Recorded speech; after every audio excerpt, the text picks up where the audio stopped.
Le jour où le vent s'est mis à rugir sur le plateau désert, j'ai eu l'impression que l'air lui-même cherchait une histoire qu'il connaissait autrefois par cœur. J'avais marché depuis l'aube sous un ciel bleu pâle, mes bottes traçant des zigzags dans une poussière rouge plus vieille que la mémoire des nations. La carte que je portais était moins une cartographie qu'une rumeur, une feuille ondulée sur laquelle un voyageur oublié avait dessiné des cercles autour de noms depuis longtemps engloutis par le sable, des Tamd, Aïras, des villes dont le Coran parle d'un seul souffle, des villes qu'Allah a rasées lorsque leurs habitants se moquèrent des messagers qui tentaient de les ramener vers la lumière. L'islam enseigne que la terre se souvient même lorsque les hommes choisissent l'amnésie, et ici, sur ce plateau silencieux, la terre se sentait déterminée à me le rappeler.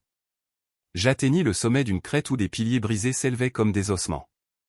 Le soleil flamboyait dans les fissures du calcaire, projetant un feu pâle le long de chaque faille. Le vent sifflait à travers ces colonnes vides, apportant des notes de désolation et aussi j'écoutais suffisamment de recueillement. Je m'assis, ouvris mon journal, aux pages douces d'usure, et commençai à écrire ce que je voyais, non pas parce que je croyais que les mots pouvaient enfermer la scène, mais parce que les prophètes que j'avais passé ma vie à étudier laissèrent des traces dans bien plus que les écritures, ils imprimèrent leur témoignage au paysage. Le verset 27 de la sourate Al-Ahqaf raconte comment d'innombrables villes furent détruites autour des habitants de la Mecque, comme des leçons que, nous leur avions données, mais que les Créchites n'en tinrent aucun compte.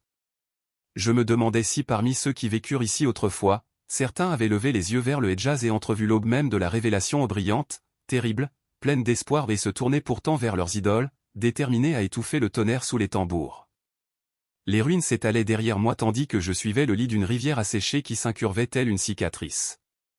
Les notes de terrain d'un archéologue algérien avaient repéré un groupe de tombes pré-islamiques plus profondément dans la vallée, chacune gravée des symboles de divinités vaincues. Il croyait qu'un prophète nul ne pouvait plus le nommer ou avait prêché parmi eux, implorant sous des étoiles brûlantes un peuple ivre de sa propre invincibilité de se libérer de la pierre et du mythe. Ils avaient ri, bien sûr, ils riaient toujours.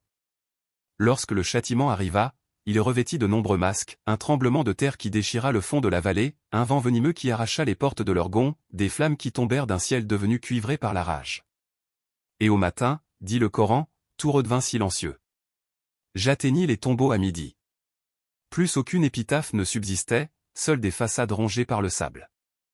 Je pénétrai dans le plus grand caveau, dont le toit s'était effondré des siècles auparavant, laissant une ouverture irrégulière par laquelle la lumière du soleil ruisselait. Sous cette lumière se trouvait un unique tesson de poterie turquoise.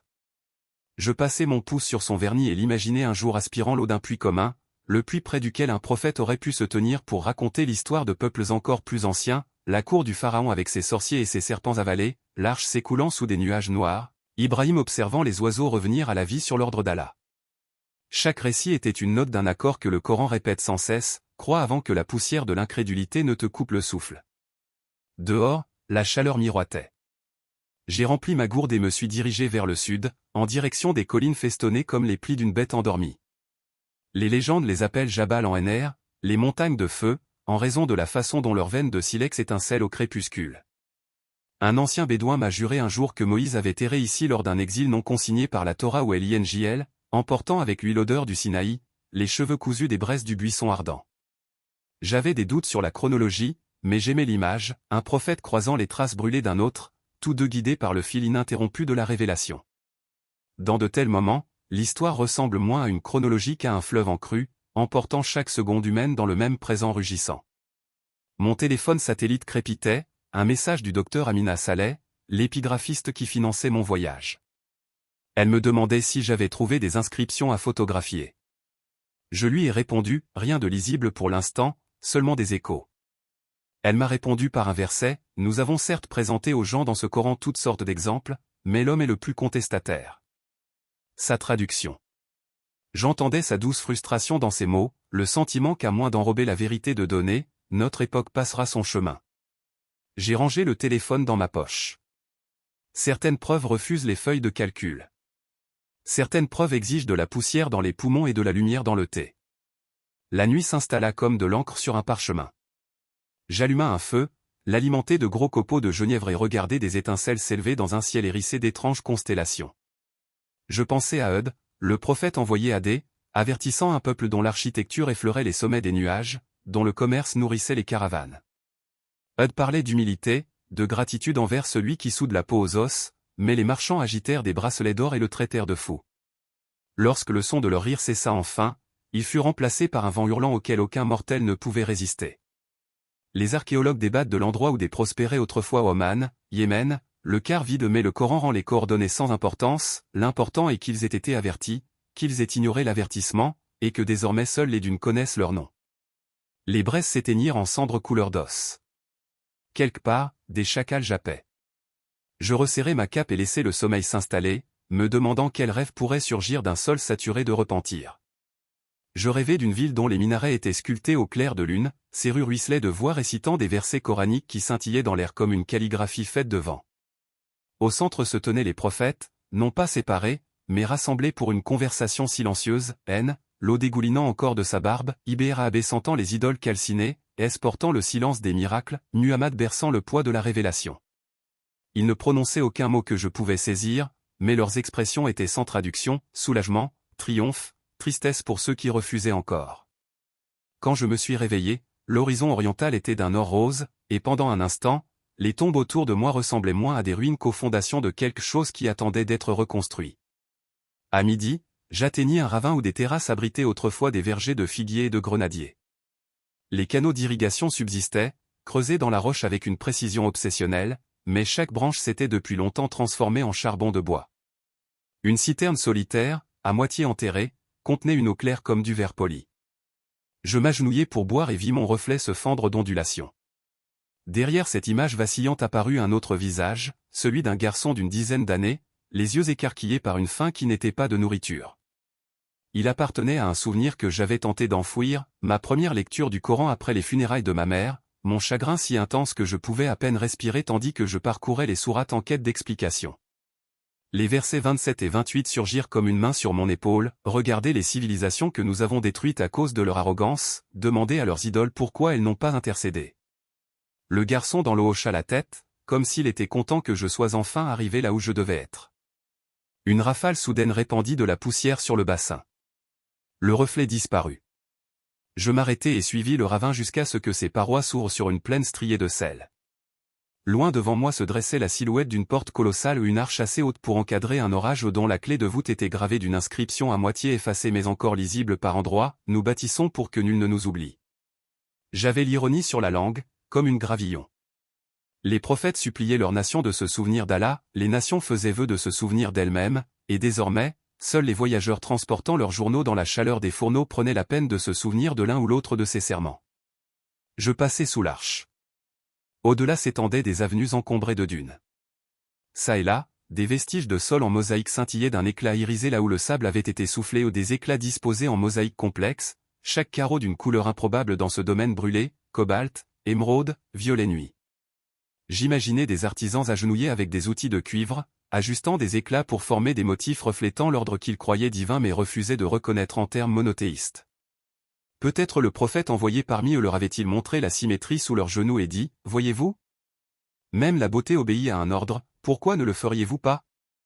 Peut-être répondirent-ils que la beauté leur appartenait, et qu'elle était un mythe pour les esprits simples.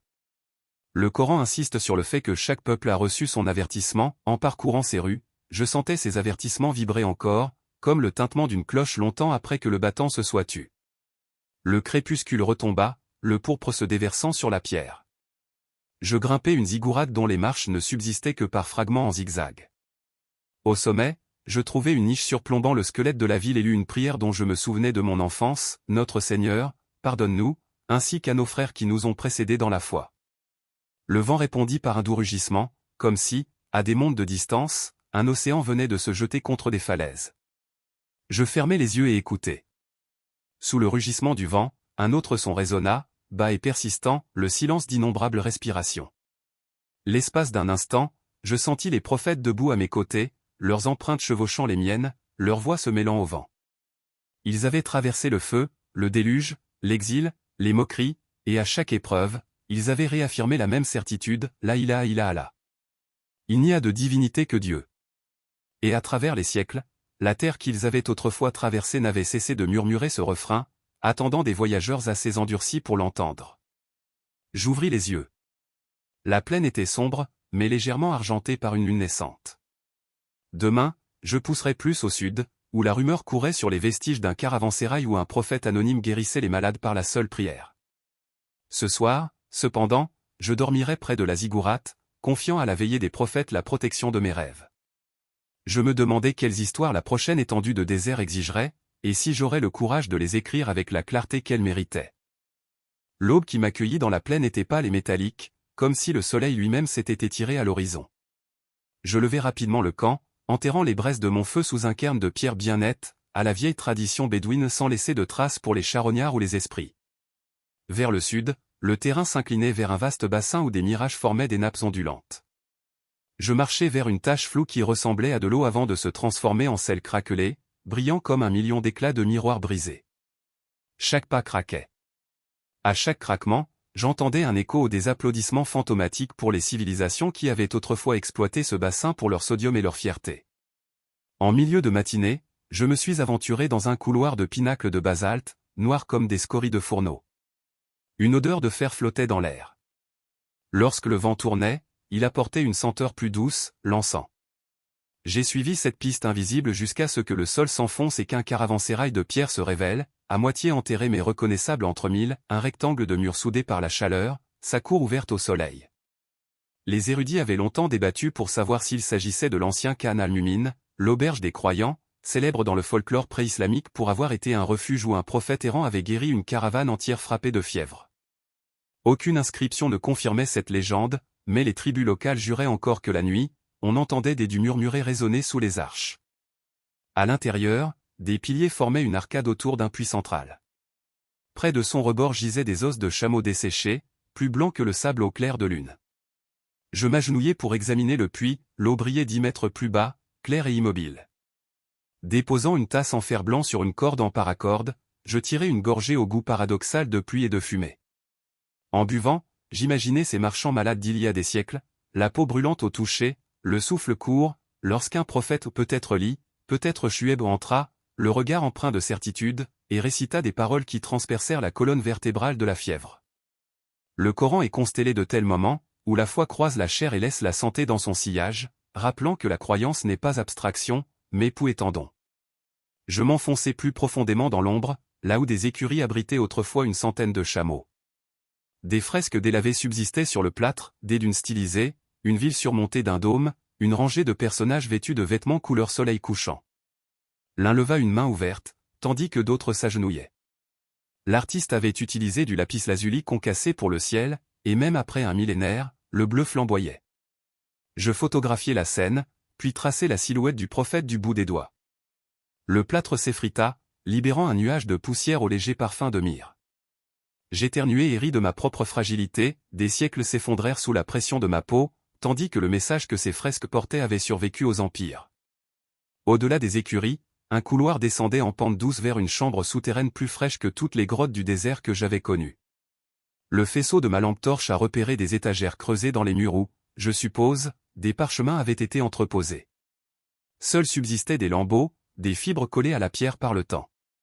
Pourtant, sur l'un d'eux, une seule lettre koufique subsistait, alif, le début de chaque alphabet arabe, le premier trait de Bismillah, l'axe autour duquel le sens tourne. En le voyant, j'ai ressenti un vertige, comme si la chambre elle-même basculait vers la révélation. Alif, LM, MM, ai-je murmuré, ces lettres mystiques qui préfacent certaines sourates, leur signification précise cachée mais lumineuse, telles des portes entr'ouvertes pour que les chercheurs puissent entrevoir la lumière de l'infini. Lorsque je refis surface, la chaleur de midi avait transformé la cour en four.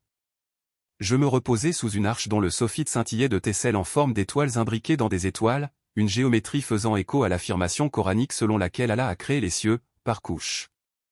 Je mangeai des dattes et du fromage, puis déroula mon tapis de prière. En m'inclinant, mon front rencontra la pierre polie par d'innombrables voyageurs effectuant la même prosternation. Cette pensée me fit frémir, des générations de croyants et de sceptiques s'étaient agenouillés ici, certains guéris, d'autres encore dubitatifs, mais tous pressaient la même terre. La tâche des prophètes n'était jamais de contraindre la croyance, seulement de la transmettre. L'acceptation ou le refus appartenait à l'auditeur, et les conséquences se répercutaient comme le vent du désert modelant les dunes. Après Ar, je repris la route, longeant des mésas qui s'élevaient comme des navires renversés. Le sentier que je choisissais était balisé par des cairns espacés irrégulièrement un signe, selon les nomades, que la route protégeait un territoire sacré. Je suivis les balises jusqu'à ce que le crépuscule se teinte de pêche et de violet. Devant moi, une mince rivière scintillait, et sur sa rive opposée, un village de maisons en briques crues s'accrochait à des terrasses. Des palmes bruissaient au-dessus des toits rapiécés de tôles ondulées. Des enfants conduisaient des chèvres, leur rire se mêlant au bêlement. Tandis que je pataugeais dans les eaux peu profondes, une vieille femme au bord de l'eau m'observait de ses yeux noirs de faucon. Son foulard était indigo, sa posture royale. Lorsque je la saluai d'un salam, elle répondit dans un arabe formel, surprenant pour un endroit aussi reculé, « Que la paix soit sur toi, chercheur. » « Quel chemin suis-tu ? » »« Chemin de la mémoire, répondis-je, et des messages qu'Allah a envoyés pour avertir l'humanité. Elle hocha la tête comme si elle cochait la case d'une érudite.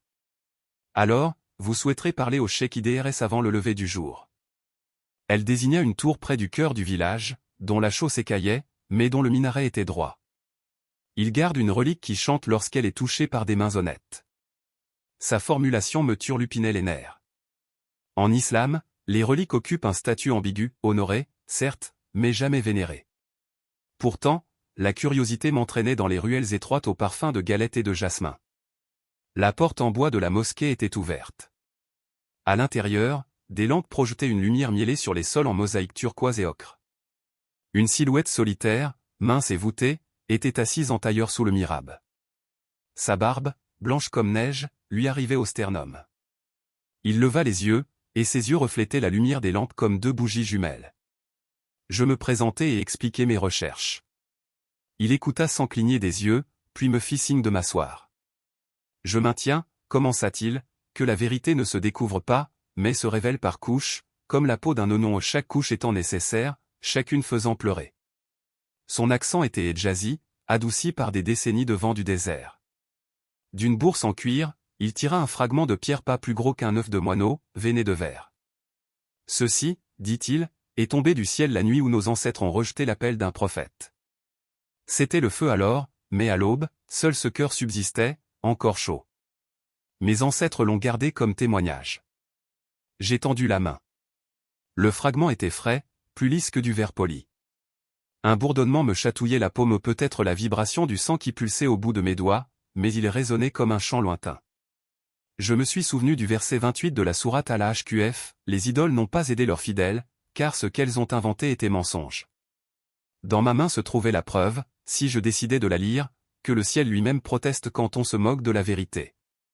J'ai demandé au cheikh pourquoi la pierre n'avait jamais été emportée dans un musée. Il a souri. Les musées étiquettent. Leurs vitrines murmurent la distance. Ici, les pèlerins peuvent toucher ou peuvent ressentir à la fois le poids et le vide. Il enveloppa à nouveau la pierre et la fit glisser.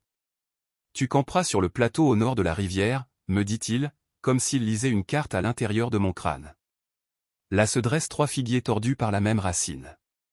Entre eux, creuse. Ce que tu trouveras n'appartiendra à aucun conservateur, mais à l'histoire que tu poursuis.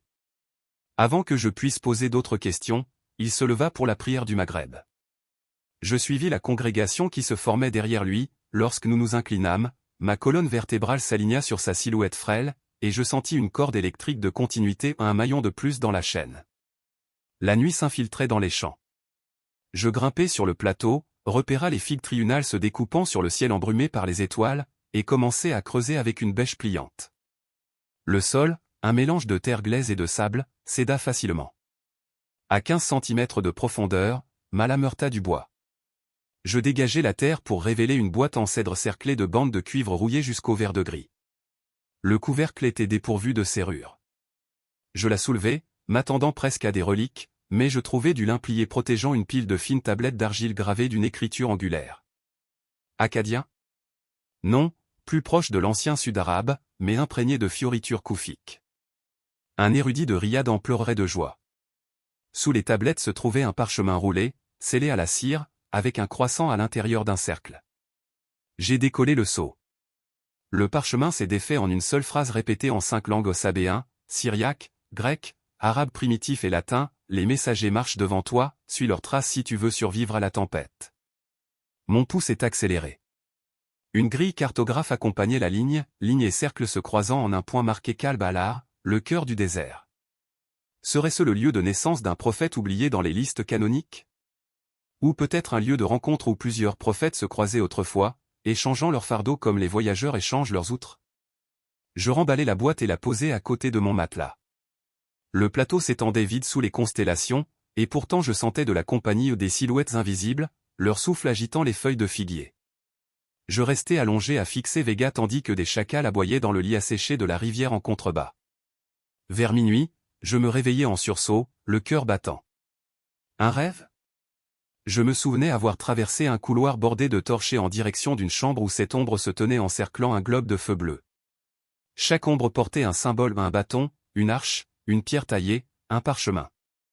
Elles parlaient simultanément, mais les mots étaient clairs, témoignés pour que d'autres croient. Le feu bleu pulsa, et je me réveillai. L'aube teintait le ciel d'abricot. Avec mes tablettes dans mon sac, je descendis au village pour remercier le cheikh IDRS, mais la porte de la mosquée était barrée, aucune lampe allumée. Un garçon balayant la poussière des marches m'annonça que le cheikh était parti avant l'aube, en route pour un mariage dans une oasis voisine. Je savais qu'il valait mieux ne pas le poursuivre. Le désert ne prêtait souvent ses guides que brièvement. J'achetais du pain plat et du miel, remplissais des gourdes et suivais les angles de la carte vers le cœur du désert.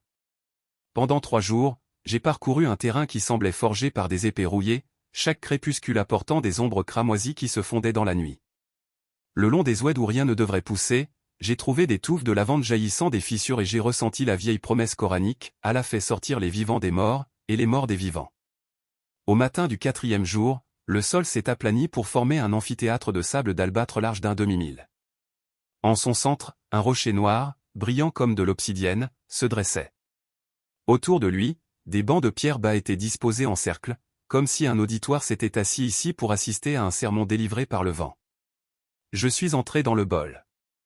Le silence s'est épaissi jusqu'à ce que j'entende mon pouls résonner dans mes oreilles. Près de la base du rocher, une rainure avait été creusée, et à l'intérieur reposait une lampe à huile en terre cuite carbonisée par une flamme ancienne. Je me suis agenouillé, j'ai frotté une allumette et j'ai allumé la lampe. Une flamme bleue a crépité, puis s'est stabilisée, projetant des halos vacillants sur le sable. J'ai ouvert mon journal pour esquisser la scène, mais les mots ont fui, remplacés par la sensation, le silence précédant la révélation, lorsque le cœur, terrifié et exultant, attend que le sens descende. Puis vint le son à un soupir, rien de plus, qui pourtant parcourut l'amphithéâtre. Je réalisai que le bassin était conçu pour amplifier le moindre murmure. Je retins mon souffle, écoutant. Le soupir se transforma en syllabes prononcées dans une langue plus ancienne que la grammaire, un murmure de soumission et de résolution. Bien que je n'y comprenne rien, mes os reconnurent la dévotion comme la peau reconnaît la chaleur. Dans cette résonance, je percevais la présence des prophètes, non pas comme des silhouettes lointaines, mais comme des voix encore parlantes se faufilant à travers le sable et les étoiles. La lampe s'éteignit. La lumière de midi se répandit dans le bol, et les voix s'éteignirent. Je rangeai la lampe dans mon sac, sachant que les musées la qualifieraient d'artefact tandis que moi, je l'appellerais écho. Quand je me retournai pour partir, des empreintes de pas marquaient le sable derrière moi ou les miennes, certes, mais à côté d'elles, d'autres, plus légères, disparaissant sous le soleil qui lissait la surface. Je n'éprouvais aucune peur, seulement de l'urgence. Le message était clair, perpétuer ces histoires avant que le temps n'efface même la poussière. En gravissant le bord de l'amphithéâtre, le vent effaçait toute trace de mon passage. Vu d'en haut, le bassin semblait intact, pur comme une révélation au matin de son arrivée. Au-delà du miroitement de la chaleur, s'étendaient encore d'autres ruines, d'autres inscriptions, d'autres exhortations murmurées. Le chemin s'étendait à l'infini. Pourtant, j'avançais avec une constance inconnue jusqu'alors, conscient que je ne me contentais pas de relater la foi des prophètes, je la poursuivais, à ma modeste échelle, ligne par ligne, pas à pas, page par page. Le vent revint le 5e soir, charriant un front froid qui fendit le ciel d'éclairs silencieux. Je regardais ces pâles éclairs blancs comme des branches se faufiler derrière des nuages lointains tandis que j'installais mon campement sur une table de grès parsemée d'absinthe. La lampe du cœur du désert était posée près de mon genou, chaque éclair jaillissait, son argile noircie scintillait comme si elle se rallumait de l'intérieur. Je me demandais si les météorologues appelleraient le temps à venir un Khamsin ou un Chamal, mais je savais que le Coran avait des noms plus anciens, Riarsar pour le coup de vent hurlant qui détruisit, Aya pour le souffle qui gela l'âme d'Ami Haleine. Le verset 27 de la sourate Al-Ahqaf murmurait dans ma mémoire, « Nous avions déjà détruit ce qui vous entourait comme cité, et nous avons diversifié les signes avant-coureurs de leur retour. » Ici, les signes étaient rarement subtils. Je me suis réveillé avant l'aube dans un silence si absolu qu'il semblait artificiel. La tempête avait déferlé plus à l'est, laissant derrière elle un air purifié, le ciel criblé d'étoiles froides. Un seul bruit s'est fait entendre, un tintement irrégulier, comme de la porcelaine tapotée par un ongle. Je l'ai localisé jusqu'à la lampe dans mon sac, son vernis, semblable à un éclat, tic-tac, tandis que le métal refroidit après avoir été forgé. Je l'ai soulevé avec précaution, la surface palpitait de chaleur, mais aucune flamme ne brûlait à l'intérieur. En approchant mon oreille du bec, j'ai entendu non pas un son précis, mais plutôt une pression codée contre mon tympan et des syllabes éclatant trop vite pour être analysées. J'ai murmuré Al-Fatiha, et le tic-tac s'est arrêté. La chaleur s'est retirée de l'argile, comme si une présence s'était rendormie. J'ai fait mes bagages et me suis dirigé vers le nord-ouest en direction de Jabal al-Kir, la montagne du choix, où les lignes radiales de la carte convergeaient comme des fils tirés vers le chat d'une aiguille. Les habitants racontaient que deux prophètes, certains nommés indifféremment Madian et Shuaib, s'y étaient rencontrés un jour et avaient débattu pour savoir si la foi devait atteindre les hommes par la discussion ou par l'exemple. Le schiste de la montagne s'écaillait sous mes bottes, se détachant en couches fines comme une pelure d'oignon. Chaque écaille captait la lumière de l'aube, se teintant de rose, d'or, de vermillon et des couleurs qui me rappelaient les vitraux des cathédrales du Midwest, là où la lumière du soleil marquait autrefois le sermon sur la montagne sur la Bible de ma grand-mère. Elle n'avait jamais lu l'arabe, et pourtant, elle m'avait dit, à 8 ans, que partout les prophètes se transmettaient le même flambeau, seul l'accent changeait. Vers midi, j'ai repéré des drapeaux de surveillance fouettant une crête, des triangles de nylon rouge agrafés à des barres d'armature. Une équipe de terrain. Leur camp de base était niché dans un oued, 3 dômes argentés scintillant comme des lunes tombées. Les générateurs vrombissaient. Je les ai interpellés et j'ai rapidement serré la main du docteur Farid Hamza, géoarchéologue de l'Université royale de Jordanie, la barbe hérissée de poussière rouge. Il a examiné la boîte en cèdre attachée à mon sac, et j'ai avoué ce qu'elle contenait. Il a sifflé, mi-émerveillé, mi-avidité professionnelle. Du vieux sud-arabe à inflexion koufique, a-t-il deviné. J'ai hoché la tête. Il m'a conduit dans le dôme principal, où les scanners lidar faisaient fleurir des néons sur les écrans. Ils avaient cartographié un réseau de tunnels sous le Jabal al-Kir, des couloirs délibérément courbés à 45 degrés, comme les puits de respiration d'anciens barrages. Nous pensons que les pèlerins les utilisaient comme orgue avant, a dit Farid. Lorsque la montagne soufflait en rafale, différents couloirs produisaient des notes différentes, un nasant écologique appelant les voyageurs à faire une pause. Il m'invita à descendre avec son équipe, l'accès nécessitait des cordes et la volonté de ramper à plat ventre par des ouvertures à peine plus larges qu'un cercueil. Je signai la décharge, le cœur battant. À l'intérieur de la montagne, l'air était frais de 10 degrés, avec un goût d'ardoise humide. Les faisceaux des lampes torches filaient le long des murs gravés de spirales qui s'épaississaient en écriture, puis se fondaient à nouveau en spirale. À un coude, la spirale devenait indubitablement koufique, à la QQ aux vérités. À un autre coude, à la BR aux patience. L'écriture condensée en mots isolés, tels des fragments de conseils murmurés par le vent. Laïla, l'étudiante de Farid, actionna un diapason, le son rebondit sur la pierre et s'amplifia en un bourdonnement d'orgue. Elle sourit. Chaque couloir est accordé à une fréquence fondamentale, dit-elle. Si tu chantes juste, toute la montagne résonne. J'essayai d'entonner la basmala au bismillah aram. Ma voix me parvint des octaves plus bas, entrelacée d'un chœur d'écho qui semblait provenir de kilomètres plus bas.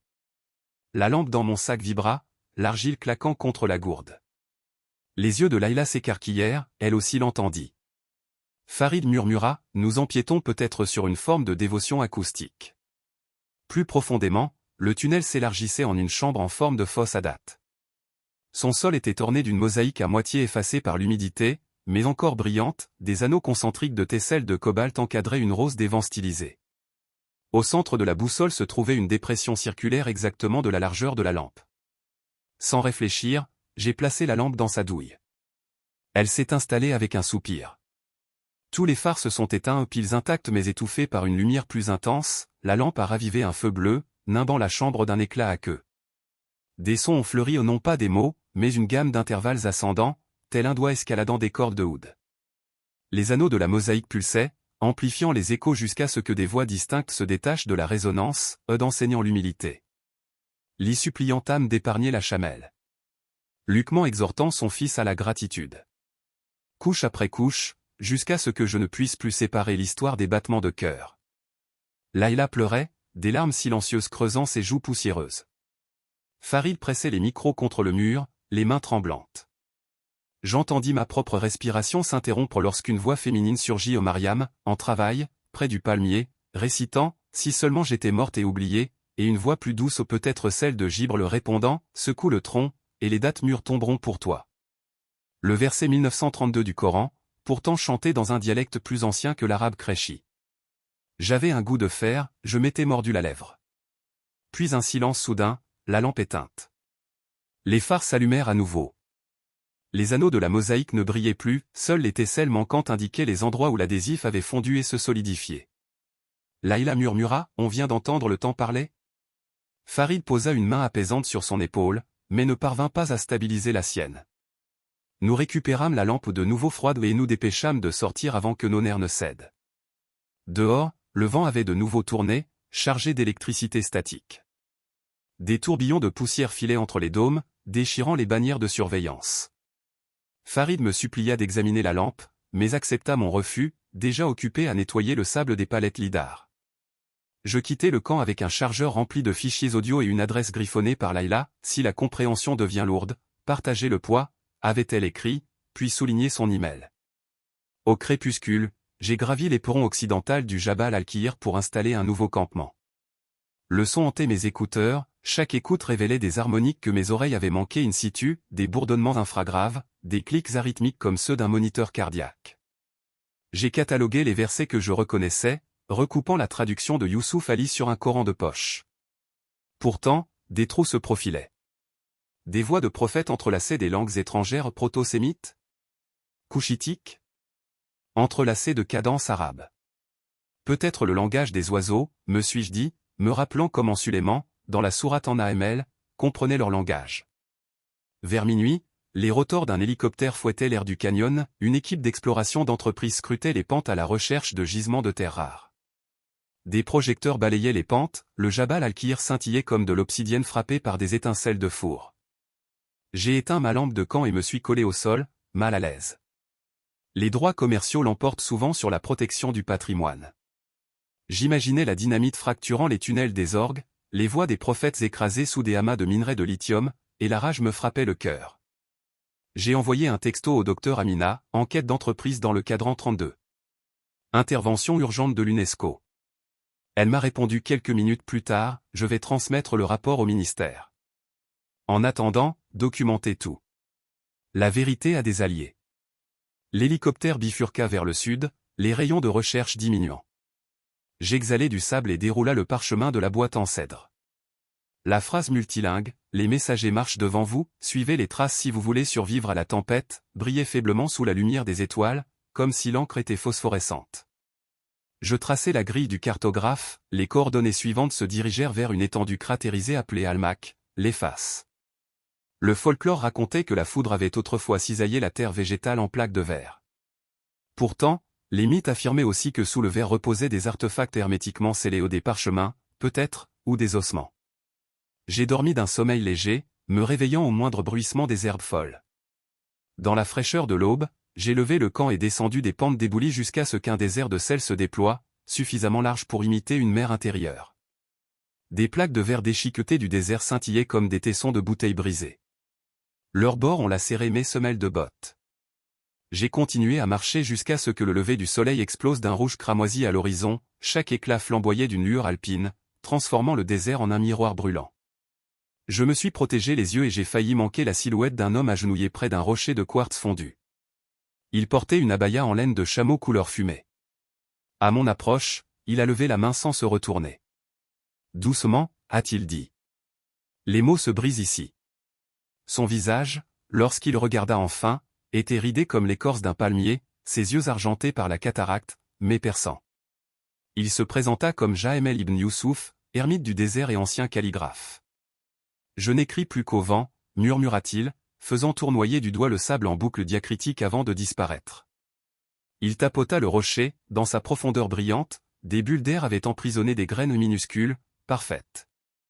La foudre les avait scellées, dit-il. Frappez le rocher et le verre se brise, les graines rencontrent l'air, la foi renaît. Je demandai si un prophète était venu ici. Il rit. Les prophètes viennent partout. La question est, arriverons-nous à temps pour les entendre partir? Je lui ai parlé de la lampe, des voies, des coordonnées. Son sourire s'est éclairci. L'orage se prépare, a-t-il dit en désignant le ciel où bouillonnaient des nuages en enclume. Tu portes de l'amadou pour des éclairs plus puissants que le feu de verre. Mais souviens-toi, les signes exigent une responsabilité. La sourate Al-Baqara nous met en garde contre le secret du témoignage. Il a sorti un ciseau et m'a fait signe de l'aider à graver une rainure autour du bloc de quartz. Des heures plus tard, les yeux brûlants de sueur, nous avons fait levier sur une plaque. Des graines sont tombées aux couleurs amandes, délicates. Jaemel en a placé la moitié dans ma paume. Plantez là où le doute est le plus épais, a-t-il dit. Que la parabole fleurisse. Je les ai scellés dans du papier aluminium avec du gel de silice, l'archéologie enseigne la stérilité, mais la prophétie enseigne l'espoir. Le tonnerre gronda à l'ouest. Jaemel salua, sombrant dans un mirage jusqu'à disparaître. Je me hâtai vers l'est, le vert tintant sous mes bottes, chaque éclat reflétant des cumulonimbus meurtris, gonflés d'intention. Lorsque la première goutte toucha le sable, je ressentis à nouveau cette pression codée dans mon oreille, le tic-tac d'une lampe dans mon sac, le bruissement des graines comme des perles de chapelet. Le verset 28 animait mes pensées, les faux dieux ne servent à rien une fois la vérité révélée. La pluie martelait, brisant le verre en toile d'araignée déchiquetée. La vapeur sifflait. Le désert sentit soudain l'ozone rompu et le pétrichore le soupir de la terre pardonnée. Je trouvai refuge sous un surplomb. Une pluie torrentielle effaça les traces, polissant les dunes en un cuivre lisse. La foudre transperça une crête, fracturant la roche avec un rugissement qui ricocha jusqu'aux os. Pendant des minutes après chaque éclair, la lampe brillait d'un azur pâle sans chaleur, fidèle, vivante. Entre deux coups de tonnerre, j'entendis ce qui ressemblait à des bruits de sabots provenant de cavaliers invisibles, puis une voix de femme récitant la sourate Ad-Du, par la clarté du matin et par la nuit lorsqu'elle se couvre de ténèbres, ton Seigneur ne t'a pas abandonné. Elle prononça chaque lettre avec une calme et définitive certitude, comme si elle insufflait du réconfort dans la tempête elle-même. Le déluge s'est calmé à l'aube. Un arc-en-ciel arquait bas, sa bande violette meurtrie mais intacte. Sur le sable fraîchement nettoyé gisaient des centaines de fragments, des poteries anciennes exhumées par la violence de l'eau, des tessons peints de motifs identiques à ceux de la fresque du caravansérail, des silhouettes en robe au coucher du soleil, agenouillées devant une main levée. J'en ai ramassé plusieurs, les soupesant comme les pièces d'un puzzle que le temps insistait pour que j'assemble. Mon GPS clignotait faiblement, les batteries étaient déchargées. Je me suis donc orienté à l'instinct, vers une faille entre les collines où l'eau de pluie s'écoulait dans l'obscurité. Quelque part au-delà de cette faille se trouvait la prochaine empreinte, le prochain écho, le prochain appel à se souvenir avant d'oublier, calcifié. Je me mis en route, mon sac à dos plus lourd de graines, d'éclats et d'histoire. Derrière moi, la lumière du soleil frappait le vert du désert, dispersant ses rayons qui, comme des toiles d'araignée, se projetaient dans le ciel, tels des signaux qu'un observateur lointain pourrait déchiffrer. Je pensais au couloir de Farid, rythmé par la dévotion, aux larmes de Laïla, à la pierre du cheikh IDRS qui ne bourdonnait que pour les mains honnêtes. Les prophètes n'avaient jamais offert un réconfort facile, ils offraient des miroirs et le courage d'affronter ce que les miroirs montrent. Mon miroir était désormais le désert impitoyable mais vibrant d'une eau cachée, prêt à fleurir à la moindre effusion de foi. Je marchais plus vite, ne ressentant pas une poursuite mais une invitation, chaque battement de cœur se traduisant par un mot, continue. Un silence s'abattit sur la crevasse dès que j'y pénétrais, comme si le désert lui-même retenait son souffle en attendant mes prochaines actions. La lumière du soleil se rétrécit derrière moi, ne laissant apparaître qu'une lame d'or qui fendit la roche. Un pas plus loin, cette lame disparut, remplacée par la luminescence bleu-gris des minéraux qui scintillaient comme un clair de lune emprisonné. Quelque part, l'eau coulait vers un ruisseau souterrain murmurant d'une voix trop faible pour le monde d'en haut, aveuglé par le soleil. Je suivis le son, mes bottes éclaboussant le limon ramolli par l'orage de la nuit dernière. L'air sentait le cuivre humide et la sauge, sa fraîcheur glissait sur ma peau comme une bénédiction. Le tunnel descendait en pente douce, ses parois creusées de veines de quartz qui pulsaient faiblement sous ma lampe frontale. Tous les 20 ou 30 pas, je passais devant des niches creusées à hauteur d'épaule. Certaines étaient vides, d'autres contenaient des tessons de coupe en terre cuite noircis par la suie, comme si des voyageurs disparus avaient jadis allumé des lampes votives en chemin.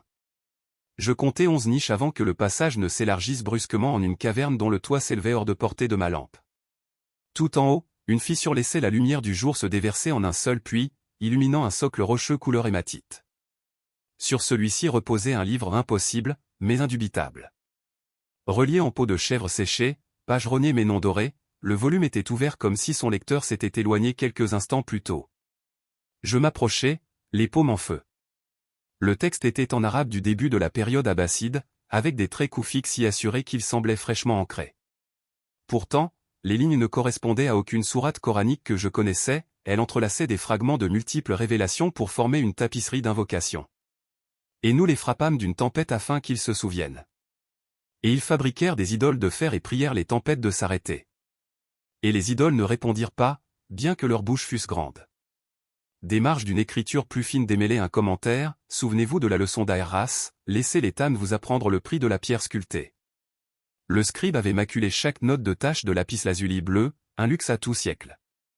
J'ai effleuré une marge du doigt et j'ai senti une chaleur, comme si l'encre avait conservé la chaleur de la main de son auteur. Un souvenir a vacillé, Jaëmel l'ermite disait que les prophètes viennent partout. Un prophète aurait-il pu écrire ici en cachette, enfilant des avertissements dans des palimpsestes attendant des yeux assez assoiffés pour les lire? Tandis que je me levais, la fissure au-dessus de ma tête s'élargit dans un grincement. Un éclat de roche se détacha et se brisa près de ma botte. De la poussière tourbillonna dans le faisceau lumineux. Mon instinct me poussait à bouger avant que la fissure ne déclenche une avalanche, mais la curiosité m'immobilisait. Un deuxième morceau tomba, m'écorchant l'épaule, et la douleur s'imposa à la raison. Je pris des photos des pages, puis refermai le livre et le glissai dans une sacoche imperméable. Dès que la couverture se referma, le faisceau lumineux s'éteignit comme si la caverne s'offusquait du vol de son trésor et une secousse parcourut la pierre. Je sprintai vers le passage, le cœur serré. Derrière moi, le roc gronda, scellant la caverne dans une détonation d'écho. L'obscurité engloutit le faisceau de ma lampe frontale, la poussière absorbant l'oxygène. J'avançai à quatre pattes, toussant des grains au goût de cuivre, jusqu'à ce que le sol s'élève et qu'un courant d'air me caresse le visage. Quelques minutes plus tard, je me renversai sur une corniche surplombant une vallée si verte qu'elle fit sursauter mes yeux engourdis par le désert. Des acacias parsemaient une plaine inondable où les eaux pluviales formaient des nappes miroitantes. Des chèvres broutaient sous leurs propres reflets, tandis que les enfants pataugeaient dans des eaux peu profondes jusqu'aux chevilles, leur rire résonnant sur les falaises. Des champs en terrasse s'élevaient le long des parois de la vallée, épais d'orge s'élevant vers le lever du soleil. Le spectacle semblait halluciné, un jardin d'Éden brodé sur un terrain vague. Pourtant, tandis que je respirais profondément, le paysage refusait de se dissoudre. Je l'avais reconnu grâce à des photos satellites que j'avais étudiées des mois plus tôt, l'Oued al-Afara, alimenté par une nappe phréatique cachée qui ne refait surface que lors des années de fortes pluies. La tradition racontait qu'un prophète certain attribué son nom à Shuaib avait un jour frappé le fond de la vallée de son bâton, faisant jaillir l'eau de la pierre, comme Moussa, par la permission d'Allah, avait ouvert des sources pour les Israélites. Un fermier s'approcha, turban blanc sur peau hâlée par le soleil. Il portait une houe courbée et la méfiance décontractée de quelqu'un habitué aux étrangers. Je le saluai en arabe et lui expliquai l'effondrement derrière moi. Il hocha gravement la tête, puis leva les yeux au ciel. Les tempêtes ont été plus étranges ces 7 dernières saisons, dit-il. Peut-être la terre se lève-t-elle pour rappeler aux hommes son créateur. Il me fit signe d'approcher une maison basse, lavée en bleu à l'indigo. Là, sa femme me versa du thé sucré dans les mains avant que je puisse protester. La menthe calma les brûlures que le chagrin avait creusées dans ma gorge. La nouvelle nous parvint en milieu de tasse, un convoi de camions d'enquête d'entreprise, probablement la même entreprise dont l'hélicoptère avait ratissé le Jabal al-Kir, s'approchait à grands pas du bord nord de la vallée. Le poids des véhicules menaçait de fissurer le fragile aquifère. Le fermier cracha de la poussière. Ils promettent des usines de dessalement, marmonna-t-il. Mais ils ne laisseront que des trous là où l'eau rêvait autrefois. Dans la cour, les regards se tournèrent vers moi, l'étranger porteur de rumeurs de pétitions à l'UNESCO et d'appels ministériels. Mon estomac se serra, je n'avais aucune autorité sur papier, seulement des mots et le poids que l'écho des prophètes pouvait leur donner. J'ai déroulé la carte des catastrophes de la boîte en cèdre, ces lignes quadrillées se croisant sous le cercle cartographique épais marquant Kalbalar. Les enfants se sont rapprochés, traçant des symboles de leurs doigts souillés de boue. J'ai pointé le sud-est, là où la vallée se rétrécissait pour former une ancienne route caravanière. Si le convoi vient du nord, nous devrions le guider vers le socle rocheux, au-delà des champs, ai-je dit, ressentant l'absurdité de commander une communauté que je ne connaissais que depuis quelques minutes. Pourtant, les anciens ont échangé des regards et, un par un, ont hoché la tête. Parfois, l'autorité n'est non pas de la titularisation, mais de la clarté du désespoir. En moins d'une heure, nous marchions, la moitié du village armé de houes et de bâtons de fer, l'autre transportant des chèvres vers les hauteurs. Tandis que nous grimpions vers le bord, des capteurs ont envoyé des alertes de proximité sur mon téléphone, 4 camions, 2 plateaux transportant des foreuses mobiles, une grue, un véhicule de transport de troupes. Des panaches de poussière marquaient leur progression sur le schiste. J'ai activé la diffusion audio de Jabal Al-Kir sur un haut-parleur portable et j'ai laissé le cœur de l'orgue avant se déployer, une série de voix prophétiques se déversant dans la vallée. L'appel de Hud, l'avertissement de Lee, le cri d'accouchement de Mariam, il se déversait dans le vide comme de l'eau cherchant des fractures. Les moteurs hésitaient. Aux jumelles, je vis des hommes se pencher depuis leur cabine, la tête penchée, comme s'ils entendaient une langue gravée dans leur colonne vertébrale. J'avançais en agitant les bras. Le premier camion freina à quelques mètres de la pente, son chauffeur, le visage masqué par un kéfier, descendit. Je reconnus le logo orange de Petromania sur sa manche, la même entreprise qui avait reniflé du lithium à Jabal Al-Kir. Je parlais rapidement, citant des lois sur le patrimoine, la vulnérabilité des eaux souterraines, les droits souverains locaux. Mes mots ricochèrent comme du sable sur l'acier. Le chauffeur haussa les épaules, ses ordres restèrent valables jusqu'à l'arrivée d'une injonction sur papier à en-tête ministérielle. Les anciens de la vallée formaient un demi-cercle derrière moi, silencieux mais immobiles. Des enfants perchés sur des rochers, brandissant des lance-pierres chargées de galets, la silhouette davidique se découpant sur un ciel bleu cobalt. La radio du chauffeur grésillait, une voix aboyait des coordonnées et un décalage horaire. Il hésita, les yeux rivés sur le haut-parleur portable où l'écho de Hud se fondait dans la supplication calme de Lee, « Voici la chamelle de Dieu, un signe pour vous.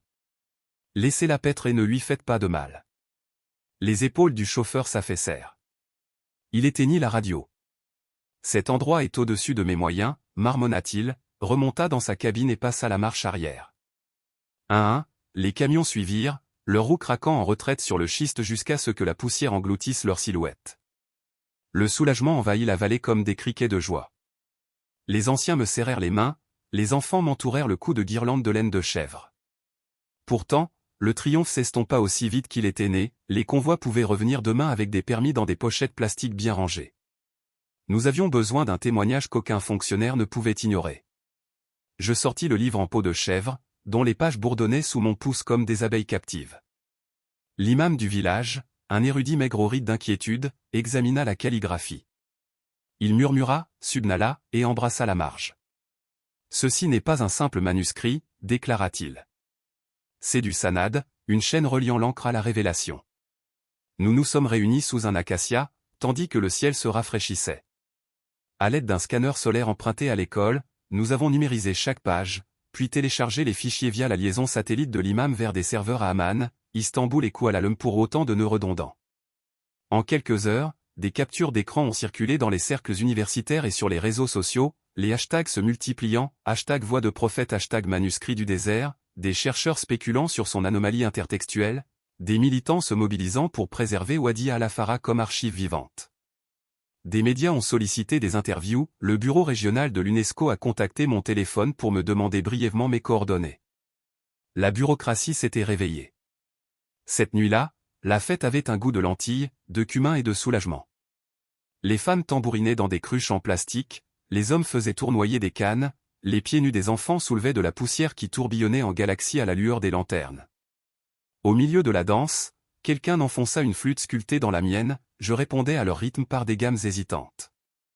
La lampe dans ma sacoche brillait à chaque crescendo, de petites pulsations de saphir qui semblaient mieux marquer le rythme que moi. Les graines du rocher de feu de verre reposaient dans un bol d'argile au bord de la fête, trempant dans l'eau de la rivière pour pouvoir germer aux premières lueurs. Les prophètes insistaient sur le fait que les avertissements et la miséricorde voyageaient côte à côte. À l'aube, je me suis éclipsé dans la plaine inondable. Le brouillard s'accrochait aux étangs miroitants, reflétant un ciel meurtri d'indigo et de rose. J'ai planté la première graine là où les sabots des chèvres avaient remué la boue de la veille. J'ai murmuré le premier verset de la sourate Al-An'am, louange à Allah, qui a créé les cieux et la terre, puis j'ai recouvert la graine du bout du doigt de terre. J'ai planté 3 autres graines là où les rangs d'orge étaient devenus rocailleux, et une autre près de l'entrée effondrée de la caverne, dans l'espoir que les racines ancreraient la pierre qui s'effritait. La voix de ma grand-mère me revenait en mémoire, plantez quelque chose chaque fois que le chagrin vous visite, faites du chagrin un jardinier. À midi, un convoi est revenu au non pas de Petromania, mais de géologues du gouvernement dans des Toyota blanches. Ils portaient des drones de surveillance et des mandats précis pour évaluer l'importance environnementale unique de la vallée. Cette fois, des lettres étaient dans leurs mallettes, signées et tamponnées. La scientifique responsable, le docteur Selma Mansouri, m'a reconnu grâce aux tables rondes du symposium. Elle a salué l'imam d'un salam respectueux, a photographié les facsimilés manuscrits fraîchement téléchargés et a juré une zone de protection provisoire jusqu'à l'inspection de l'UNESCO. Lorsqu'elle s'est enquise d'autres découvertes, je lui ai montré les tablettes en cèdre. Son visage s'est illuminé d'une nostalgie archivistique. Cette vallée, a-t-elle murmuré, n'est pas que géographie. C'est un poème doté d'une topographie. Ce soir-là, les orages se sont à nouveau accumulés, mais aucun éclair n'a suivi. À la place, une pluie fine s'est abattue sur l'orge, crépitant sur les feuilles d'acacia comme les lents applaudissements des anges. J'ai déplié mon tapis de prière à côté des graines fraîchement plantées, la pluie a mouillé le coton, perlé sur la surface d'argile de la lampe, orné la peau de chèvre du livre. Le verset 28 de la sourate Al-Ahqaf résonnait dans mon souffle, les idoles ont trahi leurs fidèles, car ce qu'elles ont inventé était mensonge. Dans la vallée qui m'entourait, aucune idole ne se dressait, seulement des témoignages gravés dans l'eau, les graines et la pierre. Et ces témoignages, je le sentais, ne failliraient pas.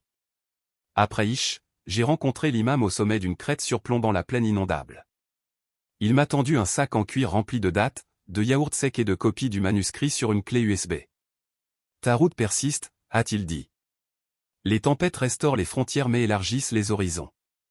Suis la carte jusqu'à Kal-Balar. Nous protégerons ce que tu nous laisses, Inch'Allah. Je portais le sac sur mon épaule, la lampe chaude contre mes côtes. Depuis la crête, la vallée luisait faiblement, des lanternes dans les embrasures de portes, des reflets dans l'eau stagnante, peut-être même une pousse naissante là où la première graine avait dormi. Au sud-est, loin au-delà de l'horizon, des éclairs piquetaient les nuages de pourpre.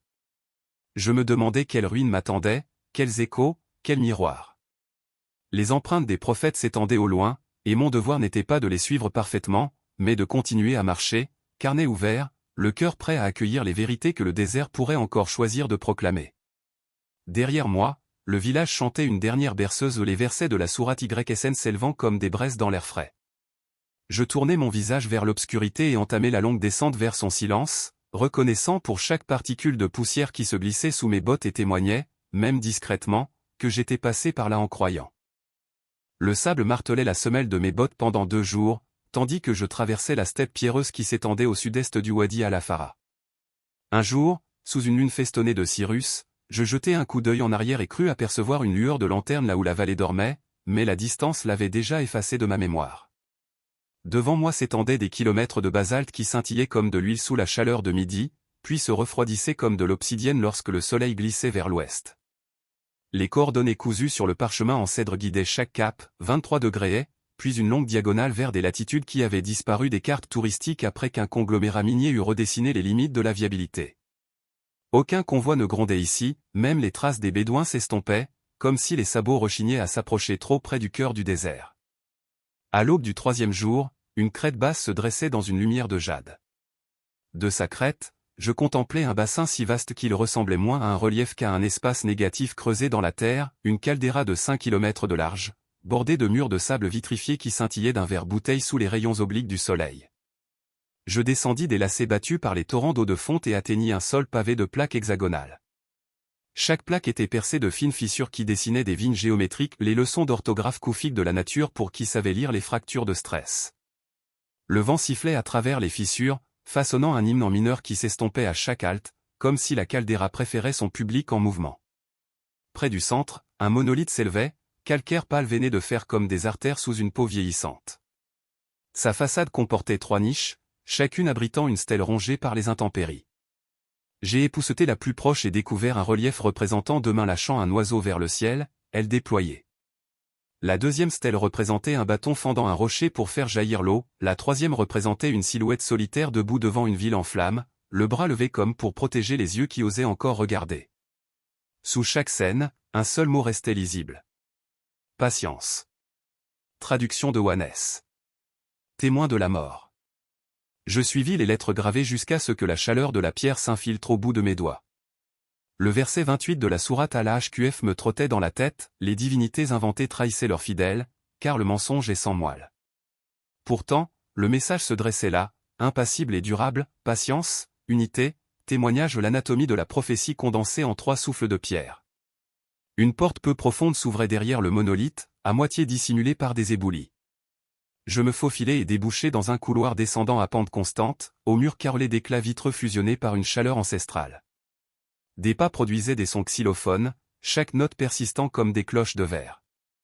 Après 50 mètres, le passage s'incurvait à 90 degrés et s'ouvrait sur une caverne en forme de dôme dont le plafond brillait d'un léger turquoise. Des bactéries bioluminescentes peignaient des constellations sur des stalactites, se moquant du ciel nocturne que j'avais laissé là-haut. Au centre de la caverne s'élevait un piédestal moulé dans le même sable fondu que le bord de la caldeira, lisse comme de la calcédoine et frais sous ma paume. Un bol était niché à son sommet à un cercle parfait, noir comme de l'encre fraîche. Je sortis la lampe de mon sac. Son argile semblait pleine d'attente, presque affamée. Je la déposai dans le bol. Rien ne flamboyait, à la place, une obscurité fluide jaillissait autour de la base, reflétant les étincelles renversées de la lumière du plafond. Une vibration me traversa la moelle, non pas tant entendu que ressenti, un bourdonnement à 96 Hz, constant comme un moniteur cardiaque. Le bec de la lampe exhalait un unique filet de flamme bleue qui s'accrochait à l'air libre, refusant de s'élever. Dans cette flamme, des images vacillaient, le manteau de Hud emporté par le vent, la chamelle de lit se penchant pour chercher de l'eau, le bâton de Musa décrivant un arc de cercle au-dessus de la mer Rouge, Mariam berçant l'air immobile quelques instants avant le premier cri d'Isa. Chaque tableau ne durait pas plus d'un clignement d'œil, et pourtant chaque clignement réorganisait mon pouls. Le bourdonnement modulait, devenait polyphonique. Les harmoniques se tissaient en mots plus anciens que la syntaxe, et dans leur tressage, je déchiffrais un impératif, plante. Je détachai le sac en bandoulière, en sortis 3 autres graines scellées par la foudre et l'étain au-dessus de la flamme. Elles frémirent, leurs enveloppes nacrées scintillantes. Je les enfonçai dans un anneau de sédiments humides qui bordait la base du piédestal, puis puisai de l'eau dans une pierre d'égouttement proche pour humidifier le sol. À chaque graine buvant, une pulsation phosphorescente traversa le sol de la caverne, se propageant vers l'extérieur comme un éclair et disparaissant au-delà du couloir. Un soupir parcourut la direction opposée, la roche exhalait des siècles de souffle retenu. Quelques minutes, voire quelques heures, plus tard, la flamme se réduisit à une braise et s'éteignit.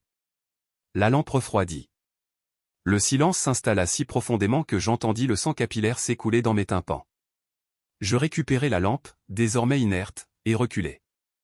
Dans le sol humide et sombre, une graine s'était déjà fendue, une radicule pâle pointant vers le bas. Optimisme photosynthétique dans une chambre sans soleil. J'hésitais entre rire et prier, alors je fis les deux, les sons se mêlant comme les pages d'un même livre. De retour dans le couloir, je découvris que ces murs n'étaient plus d'un noir de verre, mais recouverts d'une fine mousse qui scintillait d'un bleu turquoise sous ma lampe frontale. La pulsation polyphonique avait dû réveiller des spores dormantes ou une source souterraine renaissante par résonance. La mousse amortissait mes pas tandis que je grimpais, et à l'entrée, une brise humide caressait mon visage. Dehors, la bruine perlait le bassin de la caldeira, perlant sur le sable fondu et se déversant en 1000 ruisseaux. Là où les ruisseaux rencontraient les fractures, la vapeur montait, la pluie désaltérant la roche qui avait oublié sa soif. Dans la 3e niche, une fine fissure s'élargissait avec un léger bruit sec, projetant un éclat de calcaire qui se brisa près de ma botte.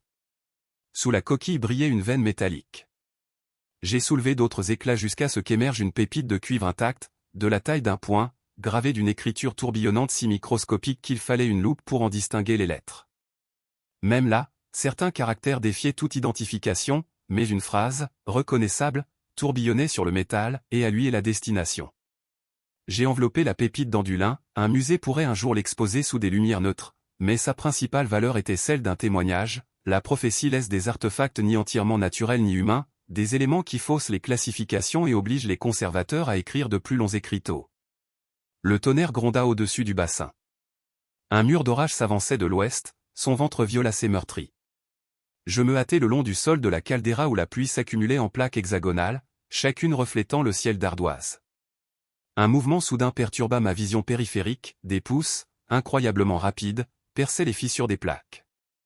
D'abord apparurent des cotylédons à 2 feuilles couleur menthe, en quelques minutes, de fines tiges déployèrent des frondes dentelées scintillant de gouttes de pluie. Les graines que j'avais plantées en contrebas avaient déclenché une réaction en chaîne, un réseau souterrain de graines dormantes avait dû attendre la même clé vibratoire pendant des siècles. En quelques instants, le bassin se transforma d'un échiquier d'obsidienne en une mosaïque d'émeraude, la vie végétale reconstituant une blessure laissée par un ancien cataclysme. Le sentier de crête sortant de la caldeira disparut sous des vignes humides, obligeant à une ascension plus lente. Derrière moi, le cœur du désert battait désormais visiblement une pulsation verte s'agrandissant à chaque rafale de vent qui courbait les frondes. Arrivé au bord, un éclair bifurqua le long de la paroi, transformant des nappes de sable vitrifiées en miroirs liquides. Je me retournai une dernière fois et observai les reflets se fondre en une image que je ne pourrais jamais photographier, des prophètes marchant sur une eau également vitreuse, la lumière cousue à leurs talons, des empreintes de pas semant des semis dans leur sillage. Que la scène existe ou non hors de la chimie de la rétine importait peu, le témoignage, avais-je appris, vacille souvent à la limite de la vérifiabilité, défiant l'âme de tranchée. J'ai marché vers l'est jusqu'à ce que le basalte remplace le sable fondu et que la lumière de l'orage s'atténue derrière moi. Juste après minuit, mon téléphone satellite a sonné, le numéro du docteur Amina. Le signal a rebondi, mais les mots sont parvenus, session d'urgence de l'UNESCO. Manuscrit confirmé, palimpseste du VIe siècle. Wadi validé comme patrimoine culturel et naturel mixte. Et, votre fichier audio? Les acousticiens d'Oxford affirment que les fréquences correspondent aux harmoniques structurelles du renforcement pré-ottoman de la Kaaba. Statique a ravalé une seconde phrase, puis, où êtes-vous maintenant? J'ai tapé les coordonnées, ajoutant, propagation. Elle a répondu par un simple takbir Allahu Akbar et une promesse que les hélicoptères du ministère scanneraient demain la caldeira à la recherche de nouvelles signatures vertes. Qu'ils viennent, la bureaucratie pourrait bien apprendre à croire ses propres photos satellites. J'ai campé sous un surplomb, la lampe montant la garde près d'un minuscule semis qui avait fait du stop dans la boue sur ma botte. Ses feuilles jumelles reflétaient le clair de lune. J'ai ouvert mon carnet pour esquisser la cartographie du jour monolithe, caverne, forêt naissante conscient que le papier ne pouvait capturer que les angles tout en laissant la résonance libre. J'ai recopié le trio de mots de la stèle aux patiences. Unité. Témoin et en dessous, j'ai écrit un quatrième, continuité. Car l'écho de la prophétie, une fois réveillé, refusait la ponctuation finale. Le sommeil arriva, mêlé à mes rêves, je traversai une ville encore inachevée, aux minarets de verre brillant, aux panneaux solaires luisants comme une turquoise polie. Des canaux sillonnaient les places où des enfants faisaient flotter des bateaux en papier sur lesquels étaient gravés des vers, chaque bateau laissait pousser un jeune arbre au fil de sa dérive. Par-dessus le bourdonnement de la circulation, j'entendais les accords de l'orgue de montagne, désormais intégrés au haut-parleur public, les voyageurs tapotant des doigts sur des rythmes initialement chantés par la pierre. En m'agenouillant pour toucher le trottoir, je sentis des graines vibrer, prêtes à percer le ciment. Au réveil, je goûtais la poussière, non l'asphalte, mais un faible accord persistait dans le silence d'avant l'aube, promettant que le rêve n'appartenait pas seulement au sommeil. Le soleil perçait l'horizon, teinté de dattes vertes. Je mangeais le reste de mon pain plat, hissais les sangles de mon sac, plus légère que ne le laissaient présager mes souvenirs, et indiquais mes pas vers un miroitement où les dunes se fondaient dans une brume lointaine. J'ignorais si une autre carte m'attendait, ni quel artefact se présenterait ensuite, mais l'incertitude avait perdu sa menace, elle était devenue une invitation. Le verset 35 de la sourate Al-HQF refit surface tandis que je marchais, soyez donc patients, car la promesse d'Allah est vérité. Patience, unicité, témoignage et maintenant, promesse. La lampe me réchauffait les côtes, même si aucun feu ne brûlait à l'intérieur. J'imaginais les graines de la caldeira s'élever à travers un sol nouveau-né, les feuilles comptant les heures au passage des nuages migrateurs. Leurs racines trouveraient des fossiles d'idoles oubliées et s'enrouleraient autour d'elles, transformant la pierre en nourriture minérale. Au fil des saisons, les voyageurs se reposeraient à l'ombre là où autrefois seul le ver brûlait leurs pieds nus, ils demanderaient comment une oasis a surgi de la roche, et les anciens raconteraient une tempête, un bourdonnement et un étranger portant des échos dans une langue d'argile. La chaleur de midi montait, charriant des cités mirages sur ses épaules. Je continuais à marcher, carnet à la main mes cœurs ouverts, à l'affût de la prochaine syllabe que le désert pourrait confier à un pèlerin à moitié digne. Loin derrière, le cœur du désert palpitait de vert sur les collines de bronze, exégèse vivante que personne ne pourrait plus réduire au silence autant que les graines se souviendraient d'attendre, que le vent se souviendrait du nom de chaque prophète, et que les pas hommes, femmes ou anges, ne cessaient de graver de nouveaux versets sur le sable.